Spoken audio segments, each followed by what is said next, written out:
얼마 전 설교에서 포로기 시대와 그 이후에 이스라엘에 두 가지 새로운 현상이 일어났다라고 말씀드린 적이 있습니다. 하나는 유대인이라는 호칭이 새로 생겨났다고 했고요. 다른 하나는 유대교라는 새로운 종교가 생겨났다고 했었습니다. 새로운 것이 생겨났으면 반대로 있던 것이 사라진 것들도 있습니다. 오늘도 저와 여러분이 구약에 대해 또는 이스라엘에 대해 알고 있는 것 중에 하나를 점검하고 확인해 보도록 하겠습니다. 흔히 이스라엘에 대하여 이스라엘은 12지파로 구성되어 있다라고 합니다. 예, 맞습니다. 이스라엘은 12지파의 연합체입니다. 12지파의 기원은 야곱의 12아들입니다. 정확하게 표현하면 야곱의 12아들은 아닙니다. 야곱이 4명의 부인을 통해 12아들을 낳았는데 야곱의 첫 번째 부인이 레아입니다. 이게 참 특이합니다. 남편과 아내, 또 아내와 첩, 이걸 결정하는 이 기준이 참 애매모호한데, 자, 야곱이 외삼촌 라반의 집에 갔습니다. 가니까 외삼촌의 딸이 레아와 라헬이 있습니다. 보니까 둘째 딸 라헬이 너무 마음에 들어서 그 라헬을 위해서 7년을 봉사했고 드디어 외삼촌에게 말해서 라헬과 결혼하게 해달라. 그래서 결혼식을 했습니다. 그리고 하룻밤을 지냈는데 아침에 눈을 떠보니 라헬이 아니라 레아였다고 합니다. 결혼식은 라헬하고 했는데 첫날 밤은 레아하고 지냈다고 합니다. 누가 아내입니까? 네? 결혼식을 한 사람이 아내입니까? 첫날 밤을 보낸 사람이 아내입니까? 성경 시대와 오늘날은 기준이 다르니까 여하튼 성경에서는 레아를 첫 번째 부인이라고 소개합니다. 그 다음에 라헬을 위해서 또 7년을 봉사하고 라헬과도 결혼을 하여 라헬이 두 번째 부인이 됩니다. 그런데 라헬이 임신을 하지 못하자 남편에게 자기 여종 빌하에게 들어가라고 했고 야곱이 순종하여 빌하가 세 번째 부인이 됩니다. 그 다음에 첫 번째 부인이었던 레아가 자기 출산이 멈춤을 보고 자기의 시녀 실바를 데려다가 야곱에게 주어 아내를 삼게 했다고 합니다.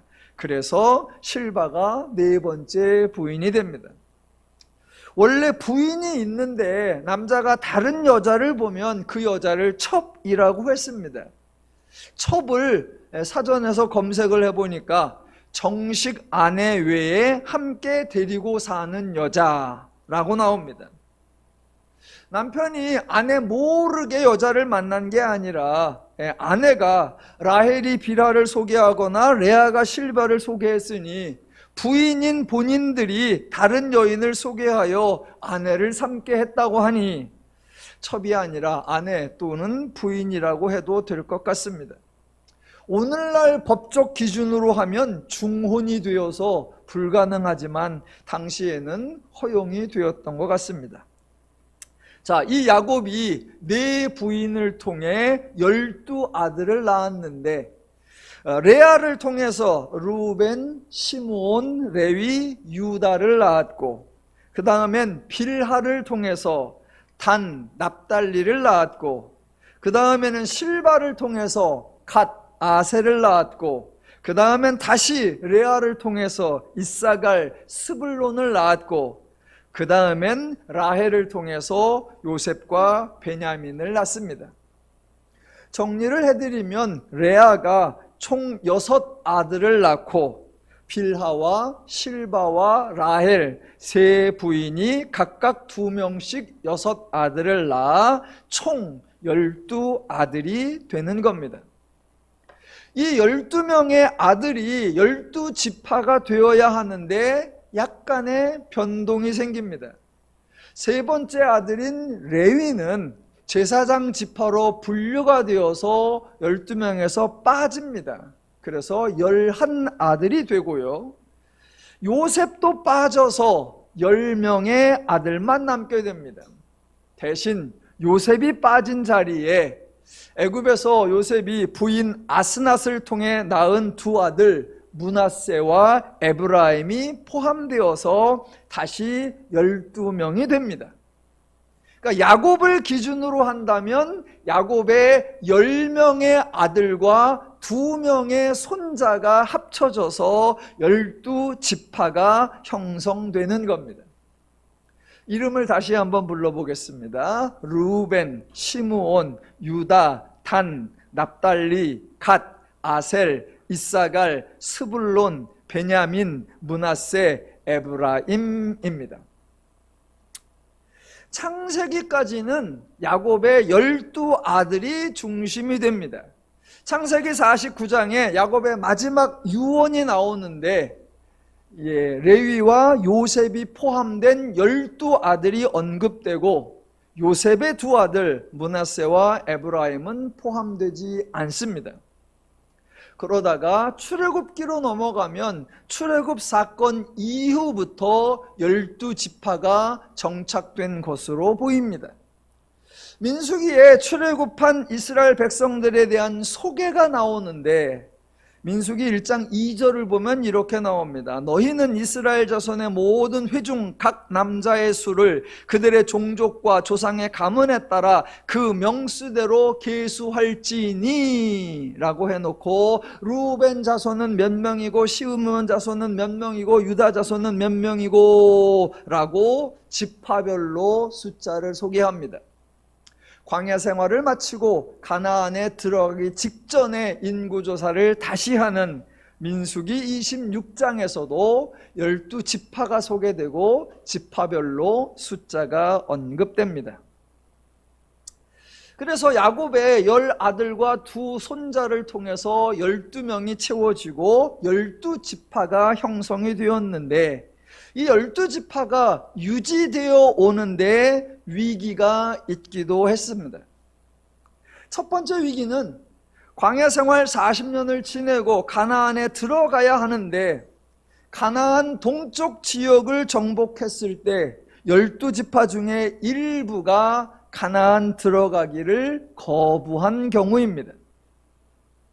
민수기 32장에 의하면 루벤 지파, 갓 지파, 그리고 므낫세 지파의 절반이 가나안 동쪽을 보니까 너무나 초장이 많고 살기가 좋아서 자기들이 거기 살겠다고 동쪽 지역을 달라고 하며 요단강을 건너지 않게 해달라고 합니다.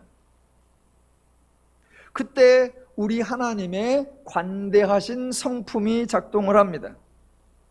하나님이 약속하신 땅에 들어가지 않는 지파는 하나님의 백성에서 제외한다라고 주장하지 않으십니다.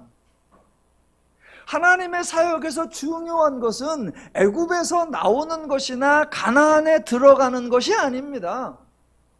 애굽은 나쁜 땅이고 가나안은 좋은 땅이냐? 그렇지 않습니다. 지금 하나님이 이스라엘에게 행하시고 있는 사역의 핵심은 이스라엘의 상황을 변화시켜주는 것, 신분이나 지위를 향상시켜주는 것, 살기 좋은 지역으로 인도해주는 것 아닙니다. 만약 상황을 변화시켜주는 거나 환경을 바꾸어 주려고 했다면 하나님은 출애굽을 할 것이 아니라 애굽을 정복하면 됐고 굳이 가나안으로 갈 것이 아니라 기왕 살고 있는 애굽에서 정착하게 하면 더 좋았을 겁니다. 우리가 종종 출애굽 사건이라고 하지만 그 사건의 핵심은 애굽에서 나오는 것이 아니라 하나님을 알게 하는 계시입니다. 하나님을 알아서 죄를 이김으로 인간이 하나님의 성품인 자유와 평화와 안식과 사랑과 온유와 양선과 오래 참음과 충성을 누리며 살게 하는 것, 그것이 하나님의 의도요, 그것이 하나님의 목적입니다. 그러니까 하나님이 가나안 땅을 주기로 약속을 하셨는데 백성 중 일부, 루벤 지파, 갓자손 지파, 그리고 므낫세 지파의 절반이 그 약속의 땅에 들어가지 않겠습니다 라고 말해도 하나님은 허락해 주십니다. 왜냐하면 어디에 사느냐가 중요한 것이 아니기 때문입니다. 어느 지역에 사느냐, 어느 장소에 사느냐가 중요한 것이 아니라 어떻게 사느냐, 그것이 중요하다는 겁니다. 여호수아서를 보면 다른 지파들이 가나안을 다 정복을 하고 정착을 합니다. 그러니까 이 요단 동편에 살기로 했던 지파들이 이제 돌아가려고 할 때 악담하지 않고 저주하지 않고 비아냥대지 않고 모른 척하지도 않습니다. 하나님께서 나는 가나안 땅을 약속했지 동쪽은 약속한 적이 없다. 나는 가나안 땅을 책임지지 가나안 땅이 아닌 곳 너희가 살기는 허락하는데 어떻게 사는지 나는 신경 쓰지 않는다. 알아서 살아라. 그렇게 하지 않으십니다. 하나님은 가나안 동편에 살겠다고 하는 그들에게도 하나님이 가나안 내에 살게 하는 동족들과 똑같은 권면을 하십니다. 왜냐하면 어디에 사느냐가 아니라 어떻게 사느냐에 따라 그들의 행복이 결정되기 때문입니다. 그래서 가나안 동쪽으로 돌아가려고 하는 그 지파들에게 권면하는 말, 여호수아 22장 4절과 5절에 이렇게 나옵니다. 이제는 너희 하나님 여호와께서 이미 말씀하신 대로 너희 형제에게 안식을 주셨으니 그런즉 이제 너희는 여호와의 종 모세가 요단 저쪽에서 너희에게 준 소유지로 가서 너희의 장막으로 돌아가되 오직 여호와의 종 모세가 너희에게 명령한 명령과 율법을 반드시 행하여 너희 하나님 여호와를 사랑하고 그의 모든 길로 행하며 그의 계명을 지켜 그에게 친근히 하고 너희의 마음을 다하며 성품을 다하여 그를 섬길지니라. 여호수아가 그들에게 축복하여 보내매 그들이 자기 장막으로 갔더라입니다. 약속의 땅 가나안에 살 때에 하나님의 말씀대로 살면 행복한 거고 죄의 원리대로 살면 불행한 거예요. 약속의 땅이 아닌 가나안 동편에 살지라도 하나님의 율례를 따라 살면 모두가 화목하고 거기에서 죄의 원리로 살면 그들은 불행한 거예요. 장소의 문제가 아니라 죄의 원리로 사느냐 하나님의 원리로 사느냐 그것이 중요한 겁니다.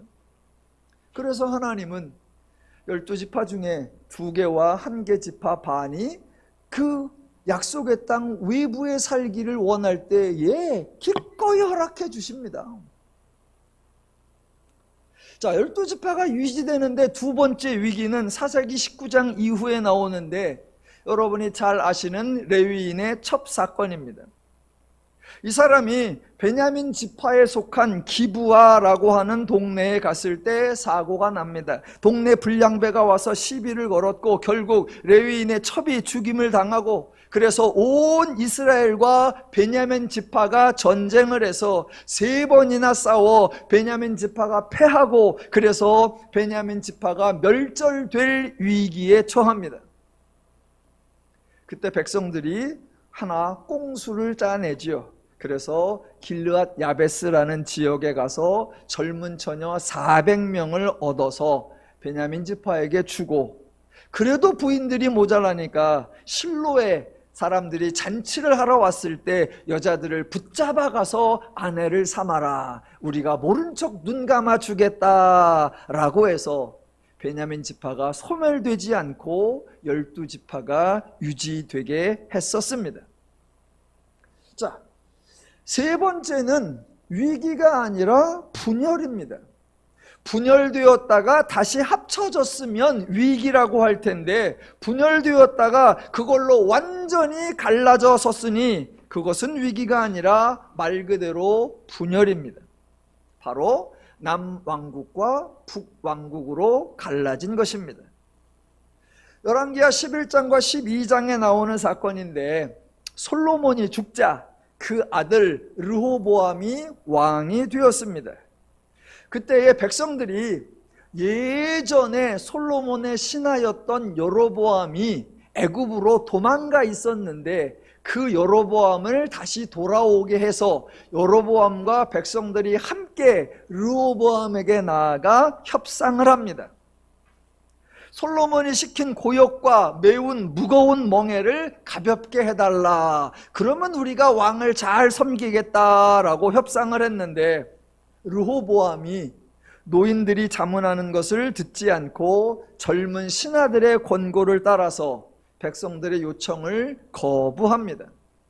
그러자 여로보암과 10지파가 분열을 선언하고 북쪽으로 올라가 새로운 나라를 세워 북왕국 이스라엘이 됩니다. 12지파 중에 10개 지파가 분리되어서 북쪽으로 올라가고, 르호보암에게는 탈랑 2지파, 유다 지파와 베냐민 지파만 남게 되어서 12지파가 10개 지파와 2지파로 분열이 된 겁니다.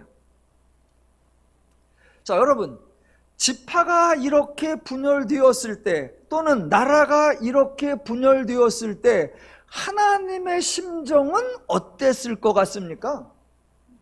하나님이 매우 화가 나고 답답해 하셨을까요? 아니, 감히 하나님이 만들어준 12지파를 너희가 분열시키느냐? 라고 분개하셨을까요? 그래서 가능한 빨리 두 나라를 통일시키고 다시 연합시키려고 하나님이 애를 쓰셨을까요? 각 지파의 대표 12명을 다 불러서 서로 화해하고 다시 12지파로 뭉치라고 권고하셨을까요? 하나님이 어떻게든 12지파를 다시 구성하고 그 12지파를 유지하려고 하나님이 수고를 하셨을까요? 이스라엘은 12지파니까 어떻게든 12지파가 유지되어야 한다, 하나님이 그렇게 권면하셨을까요? 아니요, 전혀 그렇지 않습니다. 많은 성도님들이 북왕국의 여로보암이 반역을 해서 10지파를 데리고 나라를 쪼개서 북왕국을 만들었다라고 오해를 합니다. 그러니까 남왕국이 정통이고 북왕국이 사입이다라고 오해를 합니다. 전혀 그렇지 않습니다. 솔로몬이 죽기 전에 이미 하나님께서 선지자 아히야를 통해 여로보암을 찾아오셨고, 여로보암에게 장차 너에게 10지파를 줄 것이고 너는 왕이 될 것이다 라고 하나님이 예언해 주셨습니다. 그리고 그 북왕국의 왕 여로보암에게 왕이 될 때 하나님은 다윗에게 하셨던 축복과 동일한 축복을 말씀해 주셨습니다. 열왕기상 11장 38절에 이렇게 나옵니다. 여기서 내가는 여로보암입니다. 내가 만일 내가 명령한 모든 일에 순종하고 내 길로 행하며 내 눈에 합당한 일을 하며 내 종 다윗이 행함같이 내 율례와 명령을 지키면 내가 너와 함께 있어 내가 다윗을 위하여 세운 것 같이 너를 위하여 견고한 집을 세우고 이스라엘을 내게 주리라. 예, 하나님은 12지파를 쪼개서 나가는 그 10지파의 우두머리인 여로보암에게도 이런 말씀을 해주셨고, 약속의 땅이 아닌 가나안 동편으로 가겠다고 하는 2지파와 절반 지파에게도 이런 권면을 하시는 거예요. 어느 지파에 속해 있어야 하느냐, 어느 지역에 살아야 하느냐, 그것이 아니라 너희가 어떤 기준으로, 어떤 마음으로, 어떤 가치로, 어떤 방법으로 살아야 하느냐, 하나님은 그걸 강조하시는 겁니다. 그래서 북왕국의 여로보암에게는 다윗에게 행하신 축복을 주겠다라고 말씀하시는데, 남왕국, 즉 솔로몬의 아들 르호보암에게는 그런 말씀을 하신 적이 없습니다. 예전에 제가 신학교에서 강의할 때 이 이야기를 여러 번 해주었어요. 학생들은 전부 다 다윗이 정통이고 다윗의 아들 솔로몬이 정통이고 솔로몬의 아들 르호보암이 정통이라고 생각해요. 왜? 다윗의 아들이고 다윗의 손자니까. 근데 제가 그렇지 않다고. 하나님이 여로보암을 불렀고 하나님이 여로보암에게 기름 부었고 하나님이 여로보암에게 10지파를 주었고 하나님이 여로보암에게 축복했으니 여로보암이 정통이라고. 학생들이 매우 당황해하면서 저를 의심합니다. 예, 하나님이 여로보암에게 예언해 주신 일이에요. 그래서 나중에 르호보암이 여로보암을 죽이겠다고 전쟁을 일으킵니다. 그때 하나님이 르호보암을 막으십니다. 그때 하신 말씀이 열왕기상 12장 22절에 이렇게 나옵니다. 하나님의 말씀이 하나님의 사람 스마야에게 임하여 이르시되 솔로몬의 아들 유다 왕 르호보암과 유다와 베냐민 온 족속과 또 그 남은 백성에게 말하여 이르기를 여호와의 말씀이 너희는 올라가지 말라 너희 형제 이스라엘 자손과 싸우지 말고 각기 집으로 돌아가라 이 일이 나로 말미암아 난 것이라 하셨다 하라 하신지라. 예. 12지파를 쪼개서 10지파와 2지파가 되도록 하신 거, 예, 그거 하나님이 하신 겁니다. 제가 여로보암이나 북왕국에게 면죄부를 주려고 하는 거 아니고요, 하나님이 분열을 조장했다고 추궁하려는 것도 아닙니다. 하나님의 사역에서 핵심, 하나님의 관심 갖는 거, 하나님이 우리에게 권면하는 주제가 무엇이냐, 그것을 잘 분별하자라는 겁니다. 앞서 이스라엘이 애굽에서 나온 것이나 가나안에 들어가는 것이 핵심이 아니라고 했습니다. 이스라엘은 애굽에서 나왔지만 광야에서 즐겁고 신나지 않았고요, 가나안에 들어갔지만 자유와 평화와 안식 누리지 못했습니다. 하나님의 목적은 이스라엘이 통일된 나라를 유지하고 부국 강병하는 거 아닙니다. 12지파가 똘똘 뭉쳐서 단합한 힘을 보여주는 것 아닙니다. 혹시라도 분열되었다면 가능한 빨리 다시 통일되어 더 크고 더 세고 더 부유한 나라와 부유한 민족이 되는 거 아닙니다. 만약 그게 목적이었다면 이스라엘을 아수르보다 더 크고 바벨론보다 더 넓고 바사보다 더 강한 나라 만들어 주셨을 겁니다. 그런데 그렇게 하지 않으셨어요. 왜요? 하나님은 이스라엘에게 새로운 상황이나 새로운 환경을 만들어주는 게 아닙니다.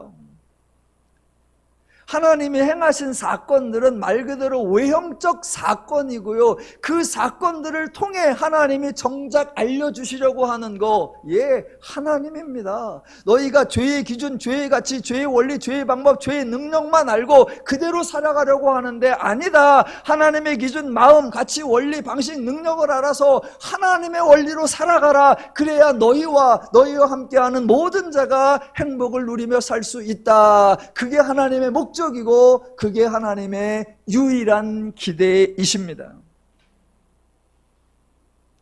오늘 이스라엘의 12지파 얘기를 길게 설명하는 이유는 오늘 본문 에스라 2장에 지파와 관련된 내용이 등장하기 때문이고, 나중에 에스라 후반부 에스라 7장 이후부터 지파와 관련된 아주 중요한 내용이 등장하기 때문에 미리 좀 배경을 깔고 가는 겁니다.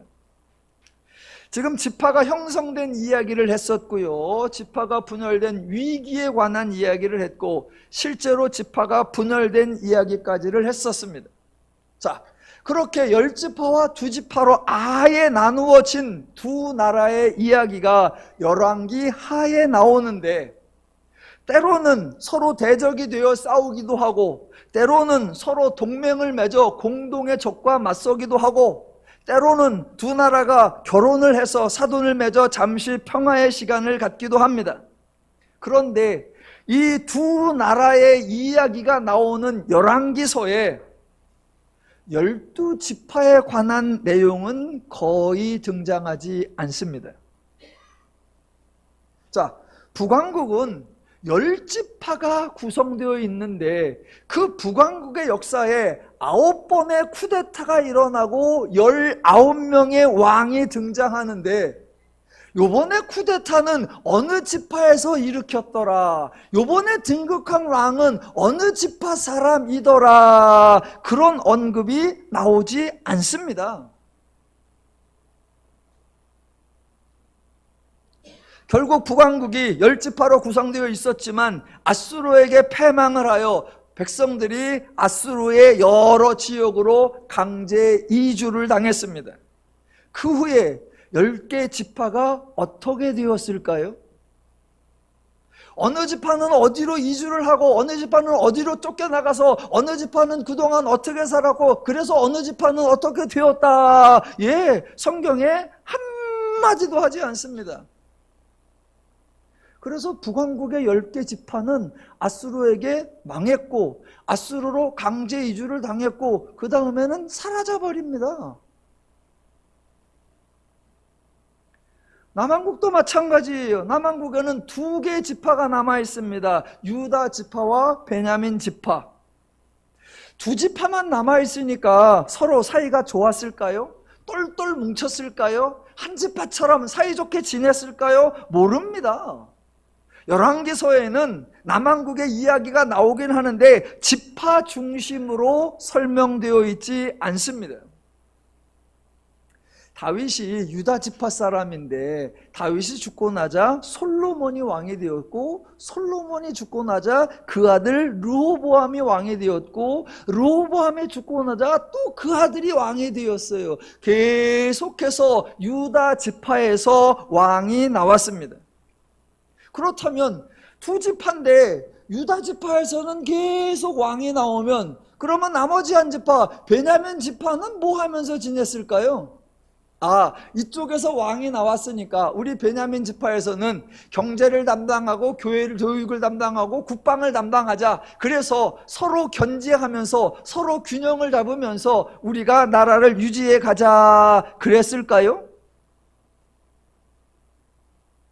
정답은 모릅니다. 몰라요. 왜? 어느 지파가 뭘 했는지 소개하지 않으니까.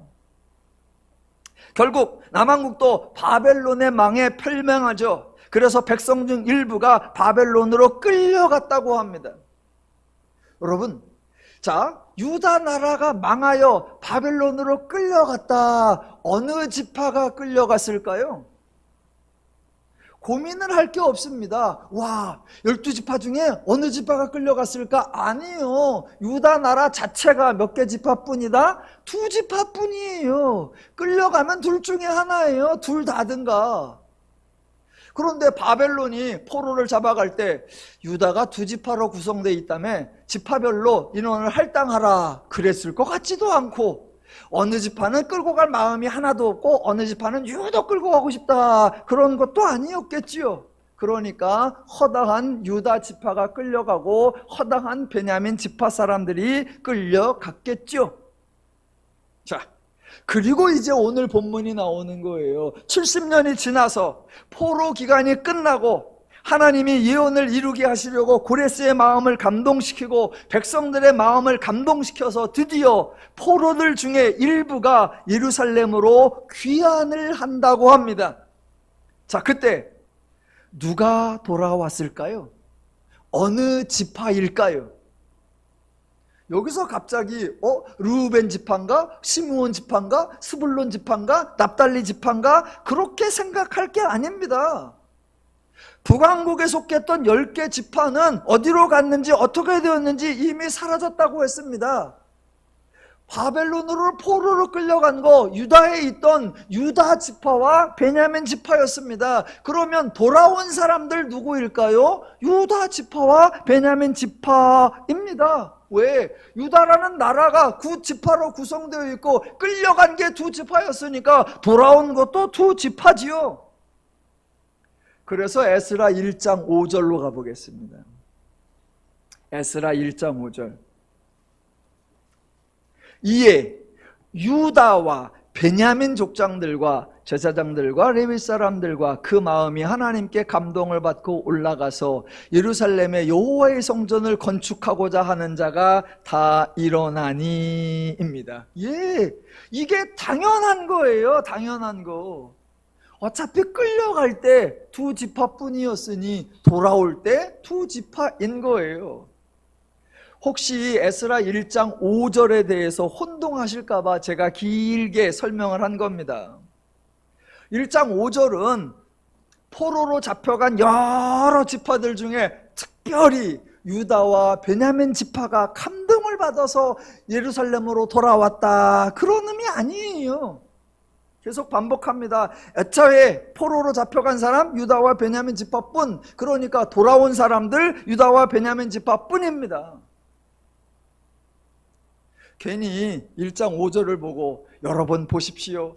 같이 끌려갔는데 다른 지파는 돌아올 마음이 없는데 다윗을 배출한 예수님의 선조가 되는 유다 지파는 예루살렘을 사모했고 베냐민 지파는 예루살렘의 성전을 짓겠다고 하는 열망이 있던 사람들이었습니다. 그 사람들이 돌아온 겁니다 라고 말하면 코미디예요. 코미디. 에스라 1장의 시기 이전에, 훨씬 이전부터 이미 이스라엘에는 12지파라는 개념이 사라졌습니다. 앞서 소개한 대로 분열 왕국시대 또는 분열 지파시대 이후로 이스라엘에 12지파라는 개념 등장하지 않습니다. 10지파로 구성되었던 북왕국 불과 200년 정도 지탱하다가 아예 사라져버렸고, 2지파로 구성된 남왕국 한 450년 정도 지탱하다가 망해버렸습니다. 에스라 1장을 기준으로 한다면 12지파가 분열된 거 이미 500년 전이었고요, 그 중에 10개 지파 200년 전에 벌써 사라져버렸습니다. 그러니까 1장 5절에서는 유독 유다 지파와 베냐민 지파는 예루살렘을 사랑하고 성전을 사모해서 돌아왔다, 그 두 지파를 강조하는 게 아니에요. 그저 끌려간 게 두 지파였으니 돌아온 게 두 지파다라고 하는 거예요. 두 지파만 돌아온 게 아니라 이게 전부 다예요. 자, 12지파 개념이 이미 사라져버렸기 때문에 신약으로 와보면 복음서에 12지파에 대한 개념이 등장하지 않고 12지파에 대한 언급이 등장하지 않습니다. 그래서 사람을 소개하는 방식도 달라요. 예전에는 예를 들어 사울 왕을 소개할 때는 베냐민 지파에 속한 사울 왕, 유다 지파에 속한 다윗 왕, 이렇게 지파 소속으로 사람을 소개했었습니다. 근데 이제 지파 개념이 없어져 버렸어요. 그래서 예수님 당시에는 지파 개념으로 사람을 소개하지 않습니다. 그래서 새로운 소개 방식이 등장해요. 그게 뭐냐면 동네 사람으로 소개하는 거예요.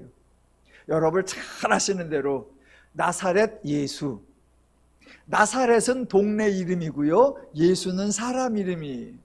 나사렛이라는 곳에서 출생했거나 나사렛이라는 동네에서 생활하고 있는 사람 예수.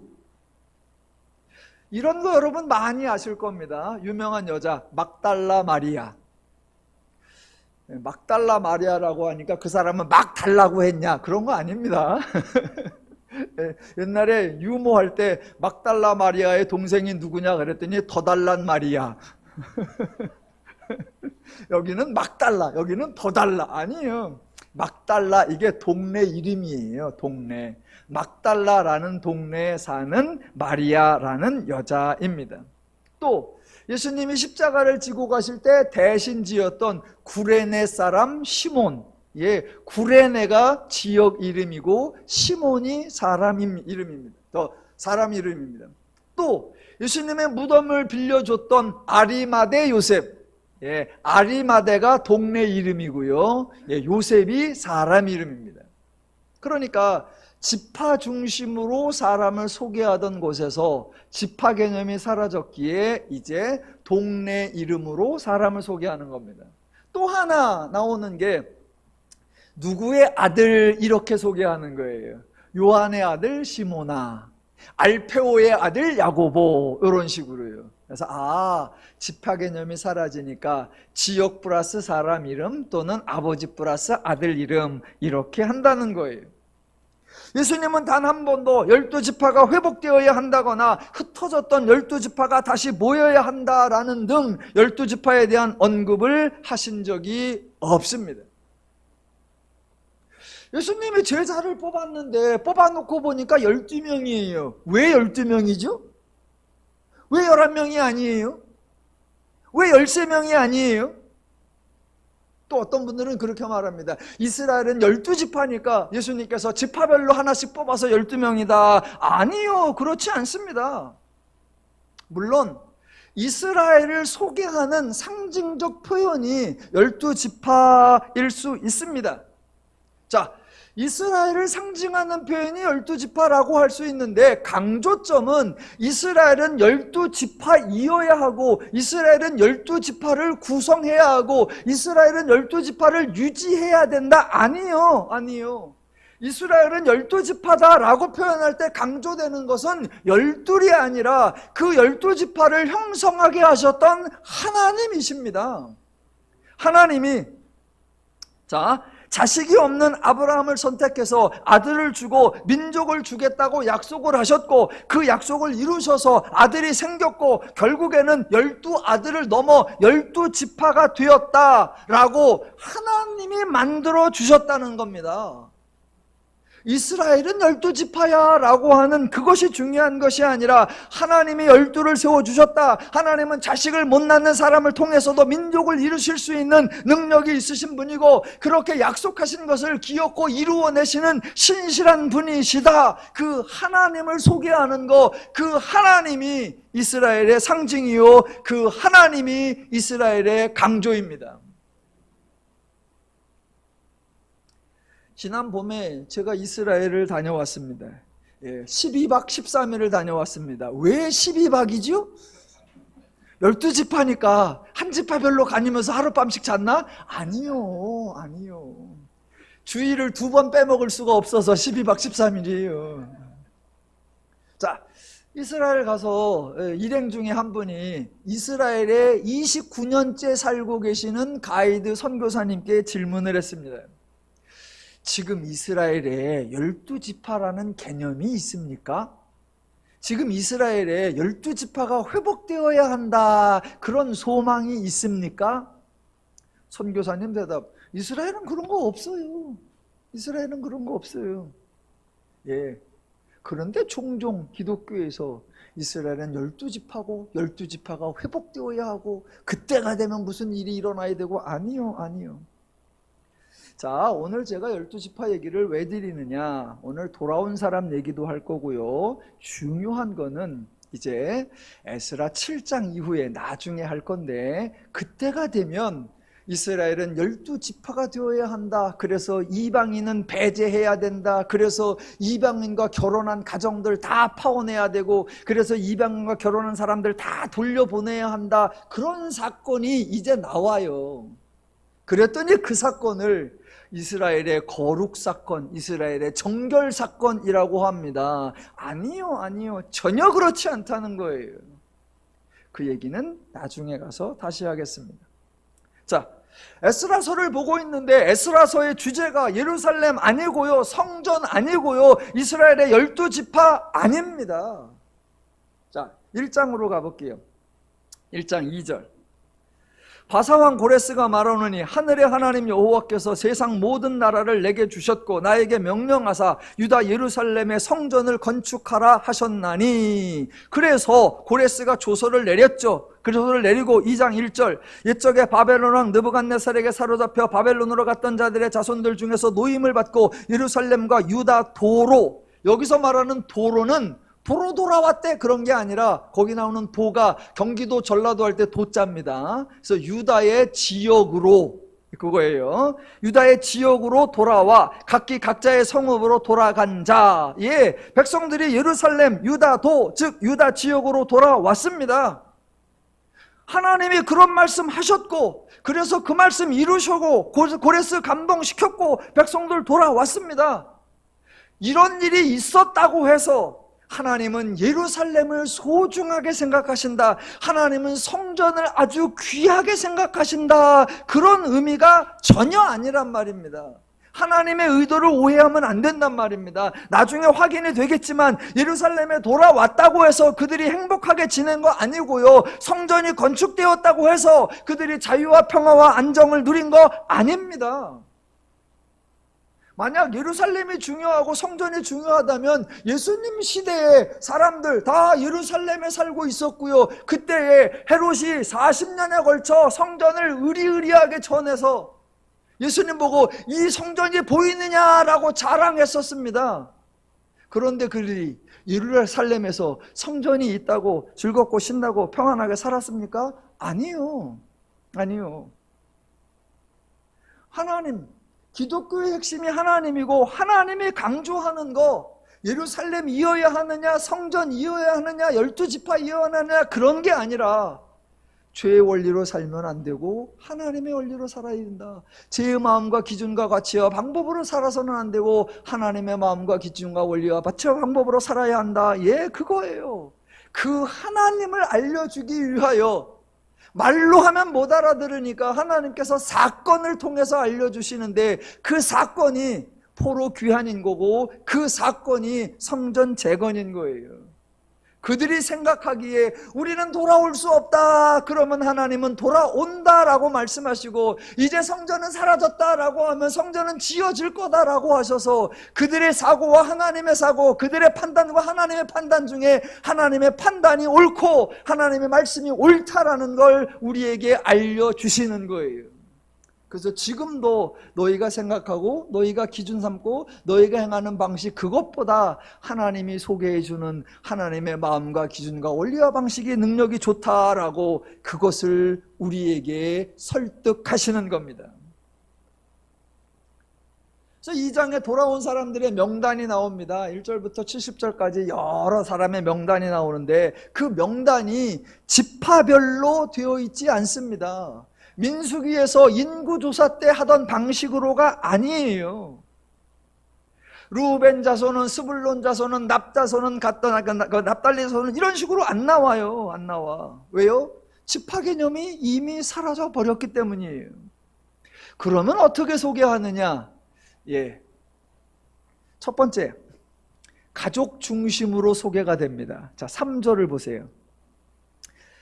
예. 이름이 많이 나오는데 여러분이 이름을 들어본 적이 없어서, 물론 저도 마찬가지인데, 이게 사람 이름인지 나라 이름인지 동네 이름인지 건물 이름인지 헷갈리죠. 근데 제가 정리를 해드리면 3절부터 20절까지 앞에 나오는 이름들은 다 사람 이름이에요. 예를 들면 바로스 자손이, 스바랴 자손이, 5절 아라 자손이, 6절 바함 모압 자손이, 7절 알람 자손, 8절 삿두 자손, 삭게 자손, 바니 자손, 부베 자손, 요 이름들이 전부 다 사람 이름이에요.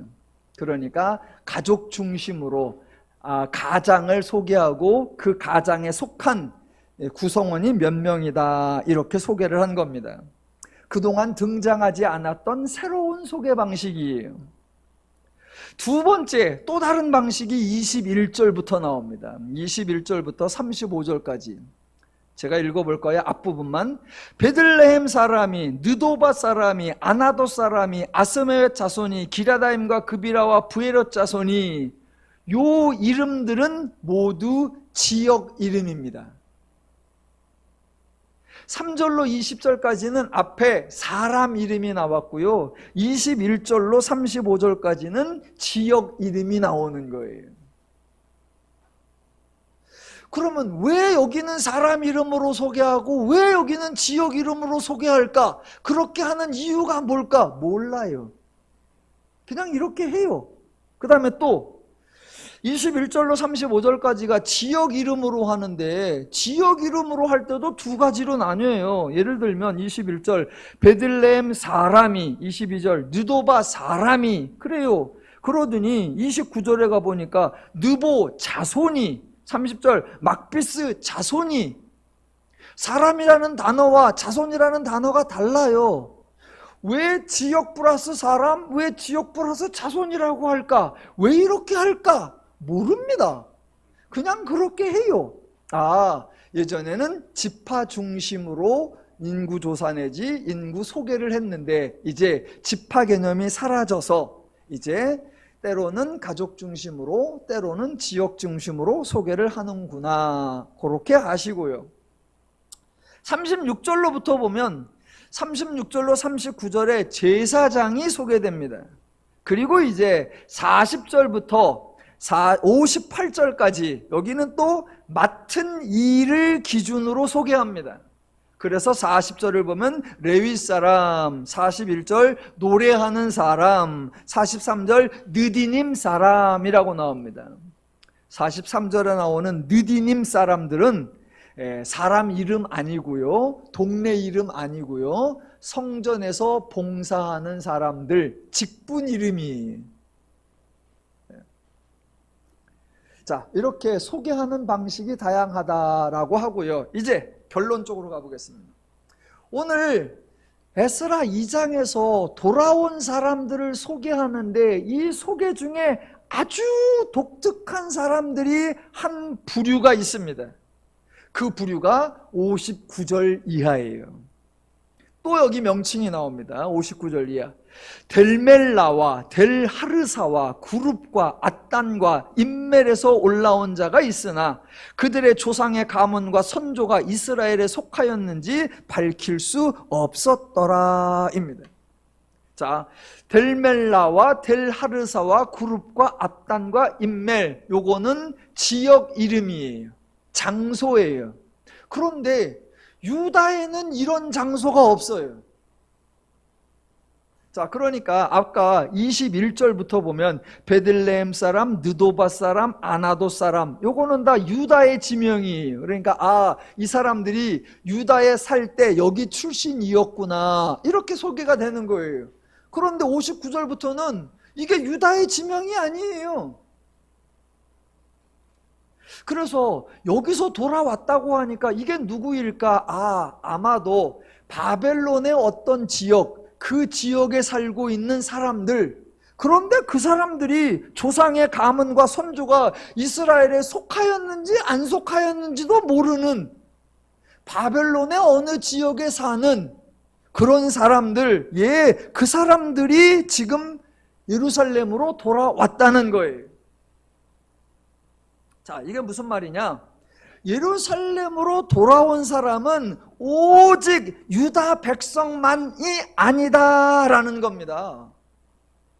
구약에서 하나님이 이스라엘을 선택하셔서 백성 삼으신 거 맞습니다. 그렇지만 하나님이 이스라엘을 선택한 것은 이스라엘만을 사랑하시겠다거나 오직 이스라엘만의 하나님이 되시겠다, 그런 의미가 아니었어요. 제가 여러 번 설명드린 대로 하나님이 이스라엘을 선택한 것은 샘플로 만드신 겁니다. 하나님이 이스라엘을 백성 삼으시고 이스라엘을 도와주시고 이스라엘을 위해서 이적과 기적을 행하시고 이스라엘에게 은혜를 베풀어 주셨습니다. 그게 샘플이에요. 하나님이 이스라엘을 그렇게 대하신 것처럼 하나님이 열방도 백성으로 삼으시고 하나님이 모든 사람도 도와주시고 하나님이 죄인들을 향해서도 이적과 기적을 행하시고 하나님이 은혜를 베풀어 주신다라는 것을 보여주는 거예요. 왜요? 하나님은 모든 인간을 창조하신 분이고 오직 유일하신 분이라고 하니까 하나님이 모두를 책임져야 하는 거 당연한 겁니다. 이스라엘은 특별히 불러내서 너희만 백성 삼고 너희만 도와주겠다가 아니라 하나님이 샘플로 삼아서 내가 이스라엘을 돕는 것처럼 열방을 돕고 내가 이스라엘을 지키는 것처럼 열방을 지키고 내가 이스라엘을 은혜 주는 것처럼 너희에게도 은혜를 주리라, 그 샘플이에요. 자, 그 증거가 이미 출애굽 때에도 확인이 됐었습니다. 하나님은 출애굽할 때 출애굽할 수 있는 사람 제한하지 않았습니다. 오직 야곱의 후손이어야 한다, 히브리 민족이어야 한다, 이스라엘 백성이어야만 한다라고 축소하지 않았었습니다. 하나님을 믿는 사람, 하나님을 섬기는 사람이어야 한다 제한하지 않았습니다. 출애굽할 때 누가 나오느냐? 말 그대로 아무나 나올 수 있습니다. 누가 나오느냐? 말 그대로 누구나 나올 수 있습니다. 그래서 출애굽 때 히브리 백성 이외에 많은 무리들이 함께 나왔었습니다. 많은 무리들이 함께 나왔어요. 그런데 안타깝게도 우리말 성경에는 그 많은 무리들을 뭐라고 표현했느냐? 허다한 잡족이라고 해놨어요. 이스라엘 백성도 아닌 것들이, 하나님의 백성도 아닌 것들이 허다한 잡족이 꼽살이 껴서 나온 것처럼 표현해놨습니다. 그들은 아니요, 무시받아야 하는 사람들이 아니라 하나님은 이스라엘을 사랑하듯 모든 사람을 사랑하시는구나 라는 것을 증명해 줄 수 있는 아주 소중한 증인들입니다. 그래, 허다한 잡적이 나온다니까 일단 나와라. 나오기는 하되 이제부터 광야 40년 동안은 나는 내 백성만 돌본다. 아니요. 그 허다한 족속도 이스라엘과 동일하게 하나님이 제공하시는 물을 먹었고요, 하나님이 공급하시는 만나를 먹었고요, 하나님이 보호하시는 싸움에서 보호를 받을 수 있었습니다. 하나님은 이스라엘만의 하나님이 아니라 12지파만의 하나님이 아니라 이스라엘을 사랑하듯 모든 사람을 사랑하시는 모두의 하나님이십니다. 그 또 한 번의 역사가 똑같은 하나님의 패턴이 에스라서에서 포로 귀환에서 반복되는 거예요. 하나님이 포로를 귀환하게 하는데 하나님의 관점 오직 이스라엘 아닙니다. 오직 12지파 아닙니다. 하나님이 하나님을 사랑하는 자만 골라내는 거 아니고 믿음과 충성심이 있는 자만 선발해내는 거 아니고 이방인은 절대 안 된다고 제한하는 거 아니고 유대인은 무조건 가야 한다고 강요하는 것 아닙니다. 하나님의 목적 예루살렘에 가는 거 아니고요, 그곳에 성전을 짓는 거 아닙니다. 누가 돌아왔습니까? 신실한 사람 아니요, 거룩한 사람 아니요, 의로운 사람 아니요. 누가 돌아왔습니까? 하나님이 감동을 주신 자. 돌아온 사람들이 어떤 자들이었나 그 특징이 아니라 하나님은 유다도 돌아오게 하고 하나님은 베냐민도 돌아오게 하고 하나님은 레위인도 돌아오게 하고 하나님은 제사장도 돌아오게 하고 하나님은 바벨론에 살던 허다한 사람들도 돌아오게 하실 수 있다. 그 하나님을 소개하는 거, 하나님의 능력, 하나님의 말씀대로 이루시는 하나님의 신실함, 그것을 에스라서가 강조하고 있는 겁니다. 그 하나님의 말씀을 이루기 위하여 하나님이 누구를 쓰시죠? 예, 아무나 다 쓰시는 거예요. 그래서 고레스의 마음을 감동시켰죠. 하나님은 이방인도 감동시킬 수 있고 바사의 왕도 감동시킬 수 있죠. 그래서 하나님은 유다와 베냐민 지파 족속들 감동시켰죠. 그래서 하나님은 바벨론에 살던 사람들, 일정 거주 지역에 살아서 그들의 선조의 가문과 이스라엘에 속하 있는지조차 밝힐 수 없는 그런 사람들까지도 다 감동시켜서 하나님의 약속을 이루어 내시더라라는 겁니다. 성경은 지금 어떤 자들이 돌아왔나, 그들의 마음, 그들의 신실함, 그들의 거룩성, 그들을 칭찬하려고 하는 게 아니라 하나님은 말씀하신 분이요, 그 말씀하신 것을 이루어내시고 그 이루어내기 위하여 하나님은 누구라도 사용하며 어떤 상황에서도 완성해낼 수 있는 분이다. 하나님이 옳으시다, 하나님이 맞으시다, 그 말씀대로 사는 것이 인간에게 유익하다라고 증명해 보이는 것입니다. 예, 기독교는 절대로 배타적이면 안 됩니다. 하나님이 인간을 사랑하시고 하나님이 죄인을 긍휼히 여기셔서 오늘 본문에 나오는 것처럼 이방인도 쓰고 알지 못하는 자도 쓰고 다 쓰시는 겁니다. 하나님의 사역에 어찌 배타성이 있을 수 있으며 하나님의 은혜가 어찌 배타적일 수 있습니까? 기독교는 절대로 배타적이어서는 안 됩니다. 내가 하나님의 선택받은 거 감사하고 내가 하나님의 은혜 받은 거 감사하지요. 그런데 저 인간은 은혜 받으면 안 돼. 아니요, 큰일 날 소리입니다. 하나님이 나를 선택하시듯 저를 선택하시고 하나님이 나에게 은혜를 주시듯 저에게도 은혜를 주셨다 인정하는 거예요. 그래야 사람을 존중할 수 있고 배려할 수 있고 이해할 수 있고 용납할 수 있고, 그래야 서로가 화목할 수 있고 평안할 수 있고 안식을 누릴 수 있기 때문입니다. 에스라서를 통해 이스라엘이 무엇을 행했는가 그거를 알아가려는 게 아닙니다. 하나님이 무엇을 행하시고 하나님이 어떤 분인가를 알아가려고 하는 겁니다. 하나님을 더욱 많이 아시고 하나님의 은혜를 더욱 많이 아셔서 하나님으로 인한 평화와 안식을 항상 범사에 풍성히 누리며 사시기를 주님의 이름으로 축원합니다. 기도하겠습니다.